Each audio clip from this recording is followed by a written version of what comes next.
ଏହି ଫିଲ୍ମଟି ହେଉଛି 90 ଦଶକର ଫିଲ୍ମଟି। ଏ ଫିଲ୍ମର ନାଁ ହେଉଛି ରଣଭୂମି। ଏ ଫିଲ୍ମଟି 1995 ମସିହାରେ ରିଲିଜ୍ ହୋଇଥିଲା। ତେବେ ଦର୍ଶକ ବନ୍ଧୁ ଏହି ଫିଲ୍ମରେ ଅଭିନୟ କରିଥିବା କଳାକାରମାନେ ତ ଆପଣମାନେ ବେଶ ଭଲ ଭାବରେ ଜାଣିଥିବେ। ତେବେ 1995ରେ ଦେଖାଯାଉଥିବା କଳାକାରମାନେ ବର୍ତ୍ତମାନ 2025 ସୁଦ୍ଧା ସେମାନଙ୍କ ଚେହେରା କିପରି ଅଛି, ଆଉ ସେମାନେ କ'ଣ କରୁଛନ୍ତି, ଆଉ ସେମାନଙ୍କର ବୟସ କେତେ, ଏସବୁ ଏ ଭିଡ଼ିଓ ମାଧ୍ୟମରେ ଜାଣିବା। ଭିଡ଼ିଓଟିକି ଆପଣମାନେ ଶେଷ ଯାଏଁ ଦେଖନ୍ତୁ।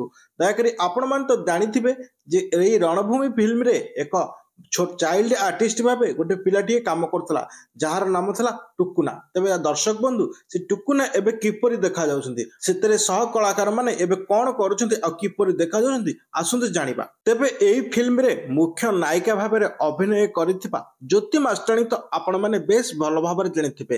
ତେବେ ତାଙ୍କର ପ୍ରକୃତ ନାମ ହେଉଛି ରୂପା ଗାଙ୍ଗୁଲି। ସେ ଏହି ଫିଲ୍ମ କରିବା ସମୟରେ ତାଙ୍କର ବୟସ ହେଇଥିଲା 29 ବର୍ଷ। ତାଙ୍କୁ ଏବେ 69 ବର୍ଷ ମଧ୍ୟ ହୋଇଛି। ତାପରେ ଏହି ଫିଲ୍ମରେ ସିଂର ଅଭିନୟ କରିଥିଲେ ଯେଉଁ ବ୍ୟକ୍ତି ଜଣକ ସେ ହେଉଛନ୍ତି ଦେବୀ ବସ। ଏହି ଫିଲ୍ମ କରିବା ସମୟରେ ତାଙ୍କୁ ହୋଇଥିଲା 52 ବର୍ଷ।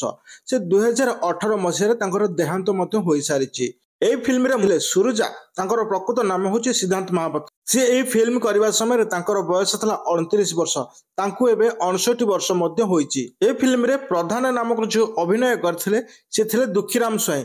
ସେ ଏହି ଫିଲ୍ମ କରିବା ସମୟରେ ତାଙ୍କର ବୟସ ଥିଲା 71 ବର୍ଷ। ଏହି ଫିଲ୍ମରେ ଯିଏ ମୁଖ୍ୟ ଖଳନାୟକ ଥିଲେ ସେ ଥିଲେ ରାହିମୋହନ ପରିଡ଼ା। ହଁ ଦର୍ଶକ ବନ୍ଧୁ, ଆପଣମାନେ ତାଙ୍କ ଡାଇଲଗ ତ ନିହାତି ଆଜି ଯାଏଁ ମନେ ରଖୁଥିବେ।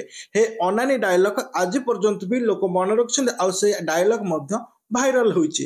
ତେବେ ଦର୍ଶକ ବନ୍ଧୁ ରାହିମୋହନ ପରିଡ଼ା ଏହି ଫିଲ୍ମ କରିବା ସମୟରେ ତାଙ୍କୁ ହୋଇଥିଲା 32 ବର୍ଷ, କିନ୍ତୁ ସେ ଏ ଦୁନିଆରେ ନାହାନ୍ତି। ସେ 2022 ମସିହାରେ ତାଙ୍କର ମଧ୍ୟ ମୃତ୍ୟୁ ହୋଇସାରିଛି।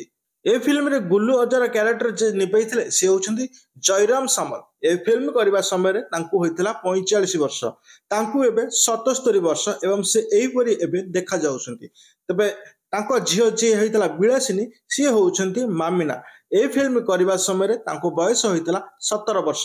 ସେ ଦୁନିଆରେ ନାହାନ୍ତି, ଆଉ 2014 ମସିହାରେ ସେ ମଧ୍ୟ ମୃତ୍ୟୁବରଣ କରିସାରିଛନ୍ତି। ଶେଷରେ ଯେଉଁ ଚାଇଲ୍ଡ ଆର୍ଟିଷ୍ଟ ଆପଣମାନେ ଟୁକୁନା ଭାବରେ ଜାଣିଥିଲେ, ତାଙ୍କ ଭଲ ନାମ ହେଉଛି ଦୀପନ ଦାସ, ଆଉ ତାଙ୍କ ଡାକ ନାଁ ହେଉଛି ଚନ୍ଦନ। ତାଙ୍କୁ ବୟସ ଏବେ ପାଖାପାଖି 31 ବର୍ଷ ହୋଇସାରିଛି। ସେ ଆଉ ଓଡ଼ିଆ ଇଣ୍ଡଷ୍ଟ୍ରିରେ କାମ କରୁନାହାନ୍ତି। ସେ ନିଜେ ଡାଇରେକ୍ଟର ହୋଇ ଏବେ ସେ ସର୍ଟ ମୁଭି କରୁଛନ୍ତି, ଯାହା ଆମାଜନ ପ୍ରାଇମରେ ତାଙ୍କ ମୁଭି ଚାଲିଛି।